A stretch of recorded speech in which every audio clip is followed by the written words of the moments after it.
Hey everyone, this is Kenny of KwentoCast. Today we're going to react sa isang video na trending online.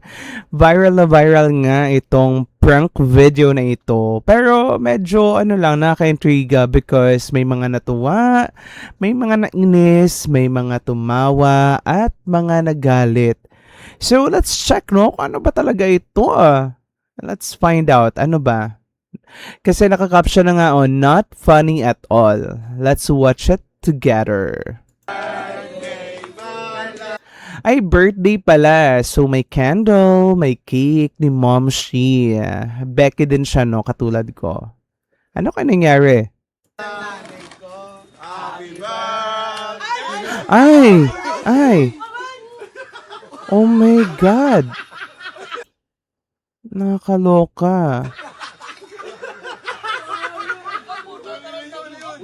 Oh my God. Happy birthday na! Miss Pasol? Hindi ba na magaganyan kayo? Hindi niya naman birthday. Hindi niya naman birthday, ba't binasago niyo? Oh my God. Para kayong gago. Bago to si Rainier na to. Rainier Hindi ba? niya pa, akala kasi birthday. Oh my God. Parang, I don't know. Nainis ako. Tama ngayon sa caption, not funny at all. Alam niyo, while watching the video, parang nakikita ko yung self ko na grabe ang cruel. Ang cruel. It all showed ang unfair ng society. Ang unfair na society natin. I'm sorry, I know na it's supposed to be a prank. It's supposed to be a funny video, pero because nasaktan ako para sa kanya. Kasi this is how cruel and unfair ang society natin, because if you can see, si Ma'am Shay, parang less fortunate siya. Parang less fortunate siya. No. And parang, if you're, part of LGBTQ, madami sa atin na we have to, prove ourselves sa ating family and sa ating friends in order for us to gain some respect. So, siya, hindi ako natuwa sa video na to. Hindi ako natuwa at all. My God. Kasi nakikita ko yung self ko before, share ko lang, I had this experience before, nung wala pa, jobless pa ako. Sorry. Nag-work ako ng fast food chain, tapos may group of friends ako, nag-work ako sa fast food chain dati. Tapos sila nag-decide na mag-reunion. Tapos ako lang yung nag-work sa fast food chain. Tapos sila, they are very successful in life, like supervisor, manager, business owner. Ako, wala. Fast food chain, tapos undergrad pa. And dun sa reunion na yun, like ako yung parang naging laughing stock ng group, and yan, binubuli-buli, minamaliit-maliit. Like, hindi ko na siya natain, so I had to leave early. Sabi ko lang na I still have a duty, hindi ako naka-leave. My gosh.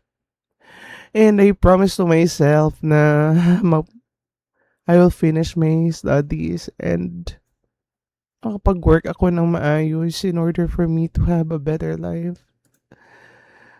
Yeah, as an LGBTQ, as a part of LGBT, mahirap din talaga siya.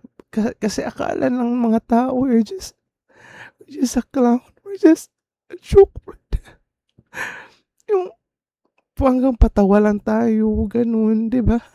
Like, we just bring happy to them, pero tayo naman yung nasasaktan.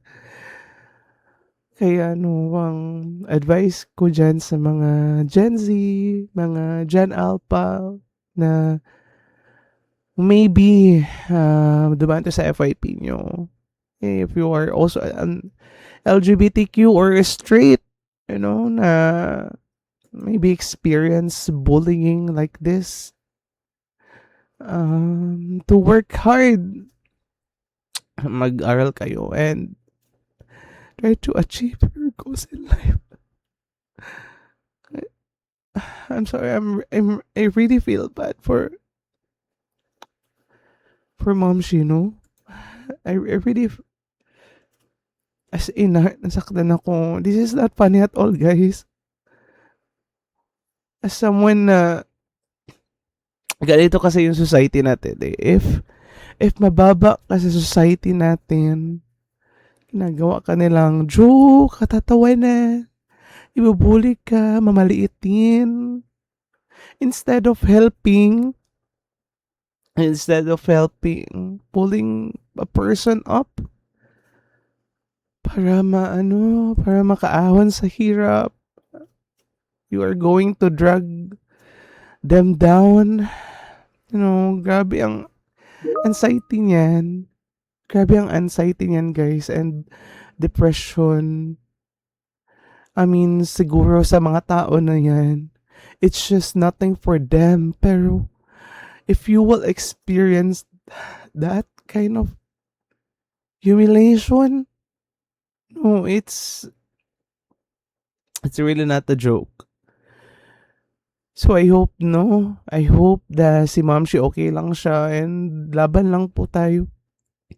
And again, to all our LGBTQ, kasi ganito yan eh,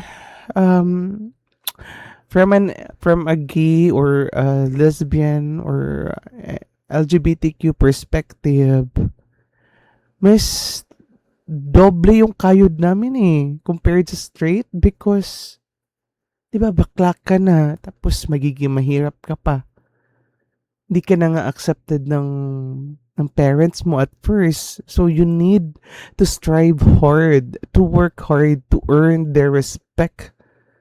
Kasi admit it or not, lalo na dun sa mga millennials and mga mas nakakatanda na LGBT, kailangan natin mag-work hard para i-prove sa kanila na walang mali sa atin, and hindi hadlang ang pagiging bading para ma-achieve mo yung goals mo in life.